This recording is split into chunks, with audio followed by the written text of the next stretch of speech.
What's up, guys? Glover Quin here. I'm back with another story. I'm actually in my office working on some good content, so make sure you go and subscribe to my YouTube channel so you don't miss it. It's gonna be exclusive, right? So as I go through like my week, I think about what story do I want to tell this week, and the stories I've been telling, they have good lessons to them, so I kind of want to share them first, right?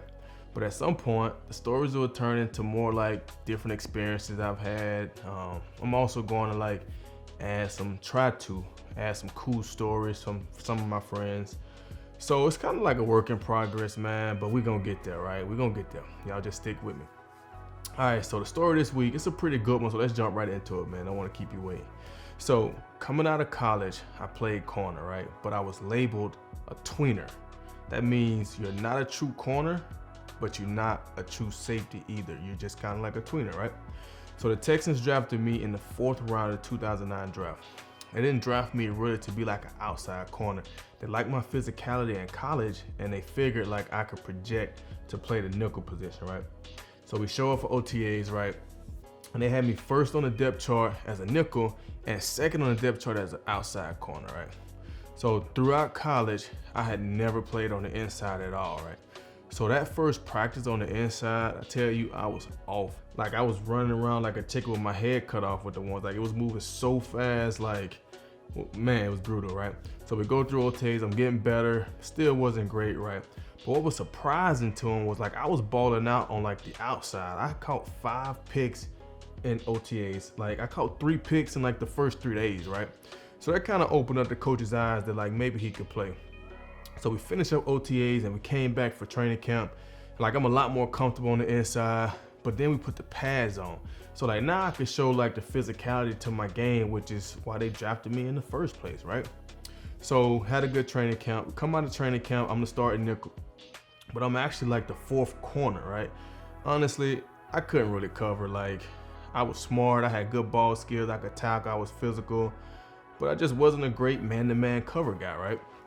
So we get to the season, it's week 1, we playing the Jets, opening day, right?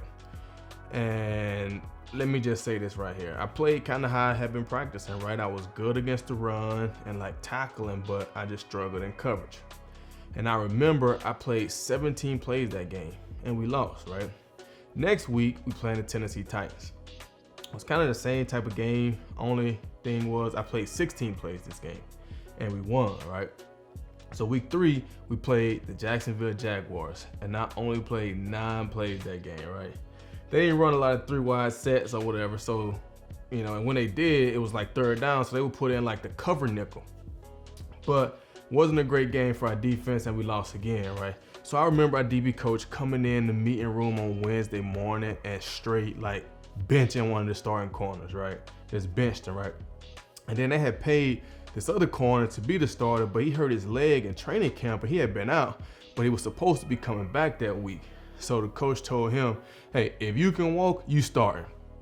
So like, I'm just kind of sitting over in the corner, like watching all this go down, like, dang, this is crazy, right?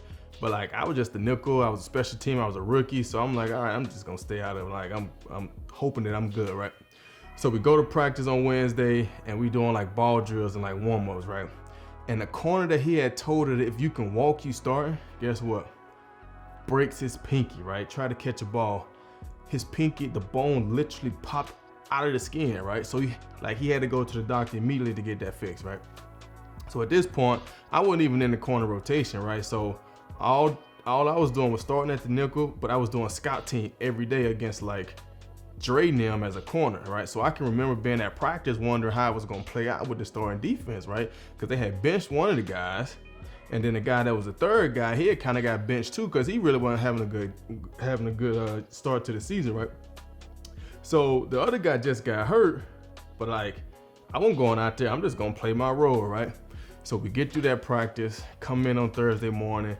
My guy Ray Rhodes came up to me early that morning and asked me, are you ready to start? And I was like, what? He was like, don't say anything, but they talking about starting you this week. I was like, oh, okay, So we had like early DB meetings that morning, right? The DB coach didn't say anything about it. We went through defensive meetings, still didn't say anything. We went back into DB meetings for longer, still didn't say anything, right? So at this point, I'm just thinking like they must have decided not to start me at corner. So I was relieved, but like bummed all at the same time, right? So I remember walking on the practice field on a Thursday. Now, like when I was in Houston, Thursday was like our big work day. Pad zone, like long, tough practice, like work day, right? So I'm walking on the practice field and my DB coach calls me over and he's like, hey, I want to talk to you. He said, but let's just wait for the other corner to come out, the one that he had benched. So the other corner made it out and coach told us, he's like, hey, GQ starting this week. It wasn't my choice, but we ain't playing good. So I really don't have any say so. So GQ, you start. And when he said it, like, it kind of caught me off guard, right? Like, dang, why would he say that, right? Because like in my mind, I'm like, my own coach don't want me to like start. But we'll leave that little meeting with him and like I'm heading to the field to get warmed up, ready for practice, right? The D coordinator comes up to me and he's like, hey, we're gonna start you this week. Don't give us a reason to take it back, right? So when I used to tell this story, the number would always change because I was still playing. Now that I'm retired, I say 156 games later, I still never gave them a reason to take it back. So for you guys out there, it doesn't matter how you get your chance, man. It don't matter how you get your first start, your opportunity. That stuff don't matter. Just make sure when you get it, you make the most out of it. That's all you gotta do. And when somebody finally give you that chance, instead of putting all your energy and effort into proving the ones who doubted you wrong, put all that energy and effort into proving the one that believed in you right. Think about that for a second. And until next time, peace.